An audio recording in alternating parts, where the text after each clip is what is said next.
Bismillahirrahmanirrahim. Assalamualaikum warahmatullahi wabarakatuh. Salam olahraga, sehat untuk kita semua. Di sini saya akan saya untuk tugas di simulasi PKG Videoka gelombang pertama Kuningan 2024. Berikan semangat tiada lelah. Assalamualaikum warahmatullahi wabarakatuh. Waalaikumsalam warahmatullahi wabarakatuh. Yang saya hormati Bapak Kepala Sekolah SD Dwarga Wacana, yang saya hormati Bapak Ibu Guru SDN Dwarga Wacana.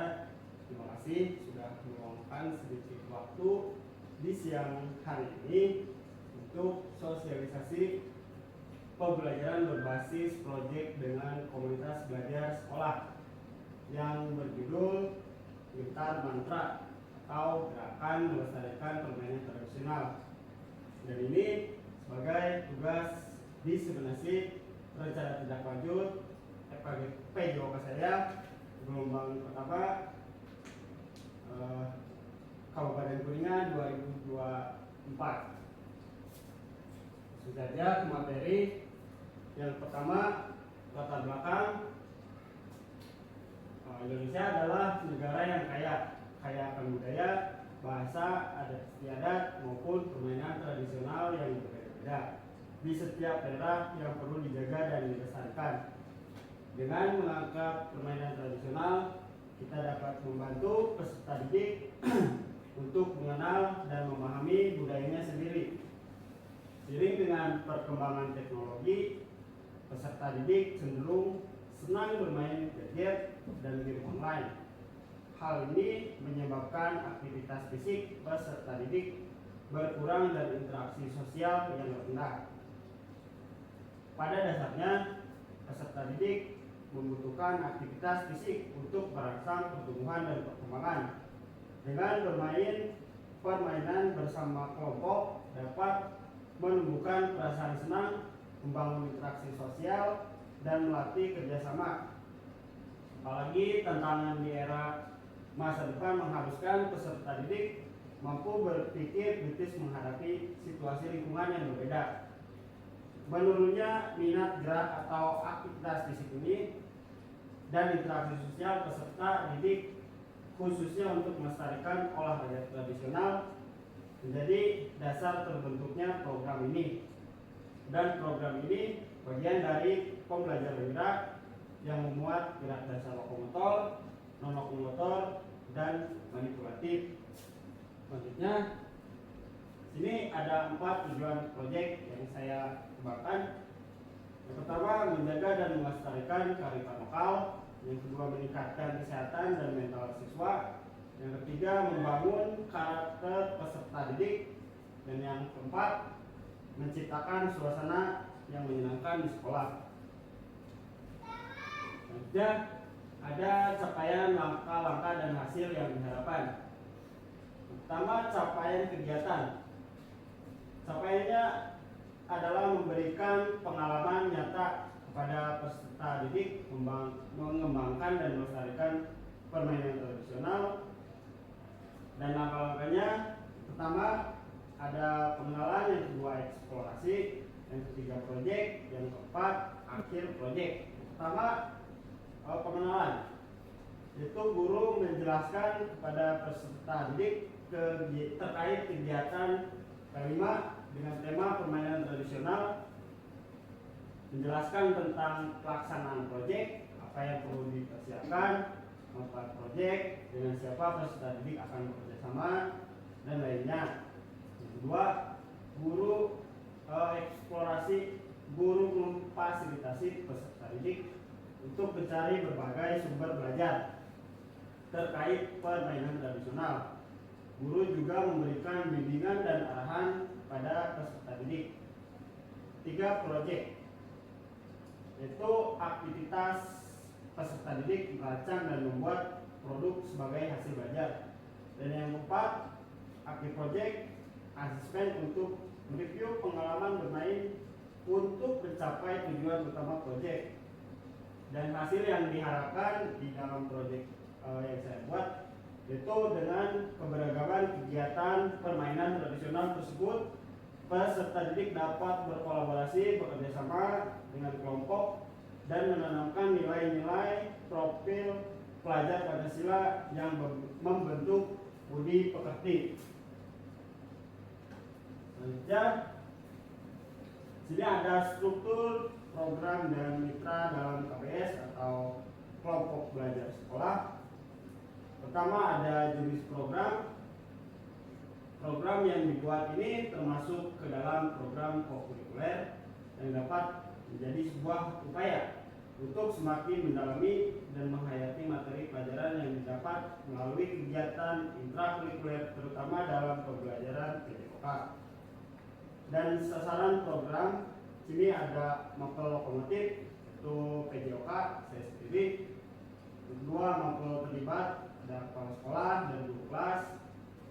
Ketiga, dimensi tema ini kebinakaan global dan topiknya kearifan lokal, permainan tradisional dengan menanamkan sportivitas dalam olahraga. Dan pelaksanaan yang akan dilaksanakan dalam proyek ini dimulai pada awal semester 2 tahun 2024-2025. Program ini sejalan dengan program P5 yang dilaksanakan setiap hari Sabtu sesuai dengan jadwal kegiatan P5 di sekolah. Dan yang peran terlibat di dalam KBS ini kelompok belajar sekolah SD Negeri 2 Raga Wacana. Pertama ada kepala sekolah sebagai penanggung jawab, kedua guru PJOK sebagai koordinator, ketiga wali kelas sebagai fasilitator, yang keempat peserta didik sebagai pelaksana, yang kelima wali murid sebagai pendukung atau narasumber. Selanjutnya, kapasitas yang dimiliki sekolah. Yang pertama ada aset manusia, yaitu kepala sekolah, guru, wali murid, beserta masyarakat. Aset sosial, kelompok belajar sekolah, SD 2 Raga Wacana dan juga KKG PJOK. Aset fisik, halaman sekolah, peralatan seperti bakiak, egrang, subitan yang sudah ada di sekolah, internet, poster, YouTube, TikTok, Instagram. Ini untuk posting kegiatan peserta didik dalam melestarikan kebudayaan tradisional di sekolah. Dan selanjutnya ada rencana evaluasi. Evaluasi ini dilaksanakan pada akhir semester dengan mengisi lembar kuesioner atau wawancara untuk melihat ketercapaian tujuan pembelajaran, mengevaluasi apa yang sudah baik dan apa yang harus ditingkatkan lagi dengan melihat umpan balik dari peserta didik dan wali murid. Nah, ini kemungkinan tantangannya dalam nanti melakukan proyek. Yang pertama ada keterampilan dalam membuat peralatan, kesulitan yang dihadapinya dalam menggunakan alat pertukaran seperti martil, gergaji, dan lain-lain. Hal ini dapat diatasi dengan memanfaatkan aset manusia, yaitu meminta bantuan kepada orang yang sudah mahir maupun memilih peralatan yang lebih simpel. Yang kedua, kegiatan sekolah yang padat. Hal ini sering terjadi jika ada kegiatan yang di luar agenda yang sudah ada, seperti kegiatan sekarang akan menempuh kegiatan PK yang sulit diprediksi. Ketika musim penghujan, bisa saja hujan turun di pagi hari sehingga mengganggu kegiatan. Ketika hujan pelaksanaan kegiatan dapat dilaksanakan di dalam kelas. Ya, terima kasih. Nah, mungkin itu yang bisa saya sampaikan dalam proyek pengembangan PKG PJOK. Mungkin ada saran atau pendapat dari Bapak Ibu guru, mangga. Sedikit Pak dari saya untuk evaluasi tadi. Saya lihat tadi kan jenis evaluasinya itu ada kuesioner angket ya. Ini kan berkaitannya dengan permainan tradisional.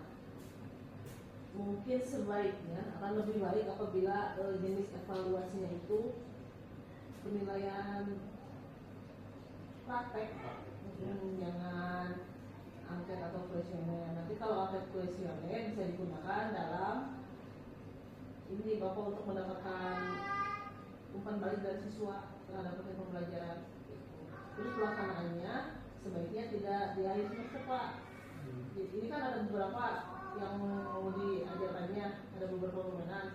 Permainan selesai, langsung evaluasi. Permainan baru evaluasi lagi biar nggak numpuk lagi semester semua. Ya. Mungkin dari Bapak Ibu Guru yang lain cukup. Pendapat dan saran dari Buya tadi sangat bermanfaat bagi proyek kedepannya saya. Saya ucapkan terima kasih. Ditutup wabillahi taufiq wal hidayah. Wassalamualaikum warahmatullahi wabarakatuh.